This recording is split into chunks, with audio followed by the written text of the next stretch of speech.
آپ دیکھیں حضرت یعقوب علیہ السلام، ان کا غم اس لیول کا تھا کہ اتنا روئے کہ اندھے ہو گئے، لیکن ایٹ دی اینڈ بیٹا بھی واپس ملا، بادشاہ بن کے واپس ملا، اور بینائی بھی واپس آئی.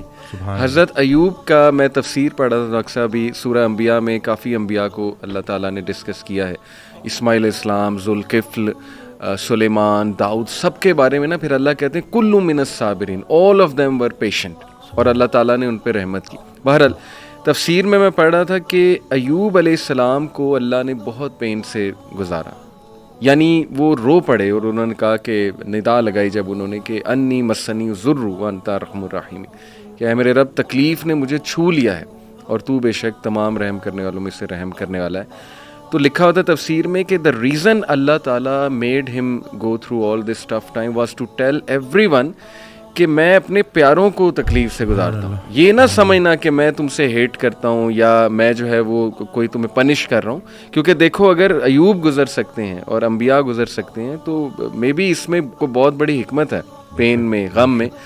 تو لیکن یہ کہ اینڈ میں ریلیف آیا. اللہ کہتے ہیں ہم نے اسے ریلیف دیا اپنے بندے کو، اس کے اولاد اسے واپس کی، وائف تو ساتھ تھی ہی لیکن یہ کہ اولاد بچھڑ گئی تھی. اسی طرح آپ دیکھیں زکریا علیہ السلام اولاد نہیں تھی، رو پڑے. مریم علیہ السلام کو ایک دن دیکھا کہ ان کے پاس پھل ہیں، بے موسمی پھل ہیں، تو دل میں خواہش کی اور نماز میں اللہ سے دعا کی کہ اللہ اگر تو بے موسمی پھل دے سکتا ہے تو تو مجھے اولاد بھی دے سکتا ہے، تو اس پہ قادر ہے. اور پھر یہ الفاظ کہ اللہ میں تجھ سے دعا کر کے کبھی مایوس ہوا ہی نہیں. تو آپ دیکھیں کہ اس وقت بچے دیے اور پھر وہ خود ہی حیران ہو گئے. یعنی آپ انسان کی حالت دیکھیں، پہلے خود ہی دعا کی، پھر جب اللہ تعالیٰ نے بچہ دے دیا تو حیران ہو گئے، کہتے اے رب مجھے کیسے ہو سکتا ہے. اسی طرح کئی مثالیں ڈاکٹر صاحب ہیں، یوسف علیہ السلام کی، موسیٰ علیہ السلام، یعنی سیڈ اینڈنگ تو ہے ہی نہیں. میں ہمیشہ انہیں سمجھاتا ہوں کہ دیکھو اللہ سے امید انسان سے لگاؤ گے تو سیڈ اینڈنگ ہے، وہ پھر سیڈ ہوگی.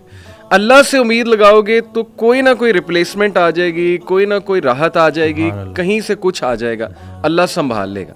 قائم ذات سے محبت کرو تم بھی قائم کر دیے جاؤ. قائم ذات سے محبت کرنی ہے. اور باقی اکثر میرے پاس بھی آتے ہیں تو کہتے ہیں آپ موت سے، کیونکہ موت ہر کسی ڈر تو لگتا ہے نا، کہ کسی ہم لوگوں کا تو کانسیپٹ اس طرح سے، تو کہتے تو کیا مطلب بس موت کا. میں نے کہا نہیں، زندگی کا شکر ادا کرنا ہے، موت کا انتظار کرنا ہے. اللہ زندگی کا شکر ادا کرنا ہے، موت کا انتظار کرنا ہے، کہ لائف گزارنی ہے. اور لیکن اس کے ساتھ کوئی زیادہ پکا پلان نہیں بنانا یہاں کا. پہلے یہ سوال یہ سوچو کہ اللہ نے بھیجا کیوں، صحیح بات، اور پھر سوچے کہ واپس کیوں بلا رہا ہے. تو کچھ تو لے کے جانا ہے نا ساتھ، تو اب جو لے کے جانا ہے اس کے بارے میں سوچو. ایسے ہی کرنے والے کام ہے کر ڈالو. ایسے ہی. اور خوشیاں، سکون، آسانیاں ڈھونڈنے سے نہیں ملتی، دینے سے ملتی ہیں. جب آپ دینا شروع کر دو. کہ اس دن میں ایک آڈیو سن رہا تو کسی نے پوچھا کہ تقدیر کیا ہے، تو کہتے ہیں سوال آپ کا تھوڑا میں چینج کر دیتا ہوں، آپ کا سوال یہ ہونا چاہیے کہ بائی چانس ہے یا بائی چوائس ہے. تو بائی چوائس اس میں یہی ہے کہ آپ کی تقدیر دعاؤں میں پوشیدہ ہے اور دوسروں کی دعاؤں میں. اللہ.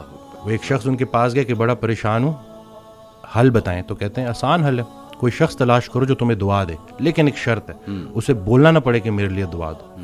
وہ تمہیں دیکھے اور دعا دے. اس کی زندگی میں کچھ ایسا کر جاؤ کہ وہ تمہیں دیکھے اور دعا دے. تو یہ جو مین جو کہتے ہیں نا کہ جتنا جتنا انسان اللہ کے قریب ہوتا جاتا ہے اتنا اتنا اس کی مخلوق کے قریب ہوتا جاتا ہے. بلکہ حضرت کے ایک جملے نے تو میری لائف ہی چینج کر دی. اور وہ جو میری دیکھیں، کوئی ایک بعض اوقات انسان بڑی کتابیں پڑھتا ہے اور بعض اوقات ایک جملہ.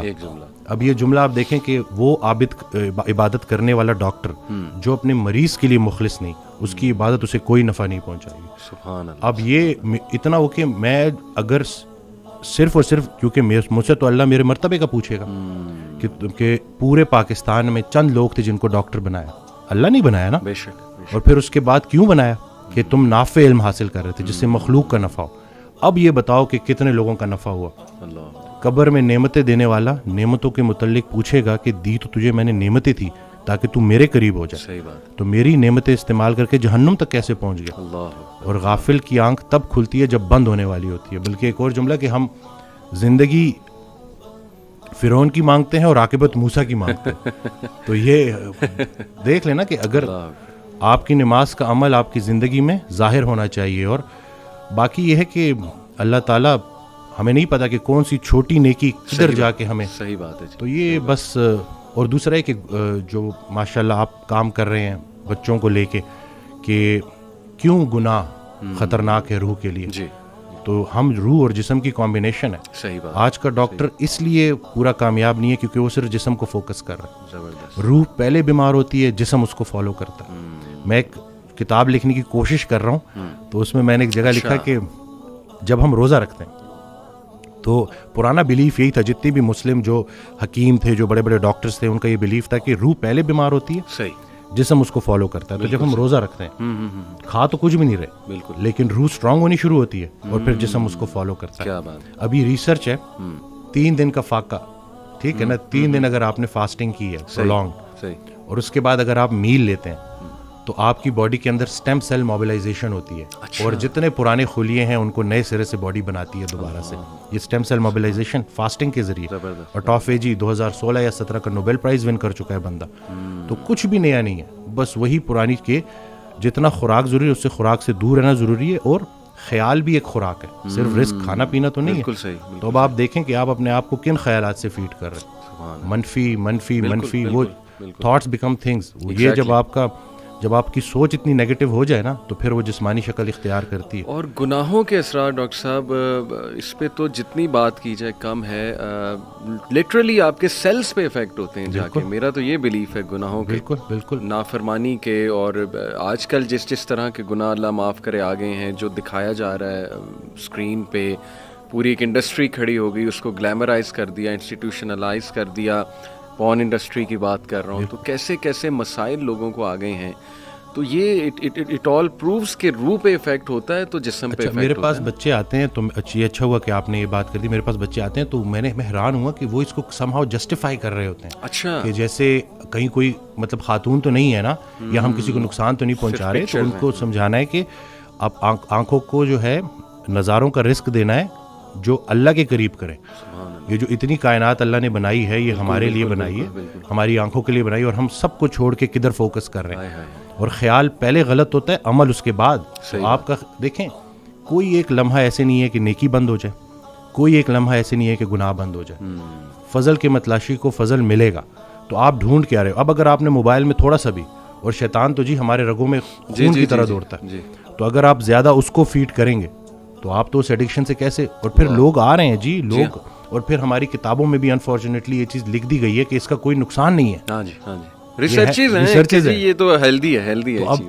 اب یہ ہے کہ کوئی بھی چیز جو آپ کو نیچر سے دور کر رہی ہے, دیکھیں ہمارا جو ہمارا دین ہے اس کا ایک ایلیمنٹ برکت کی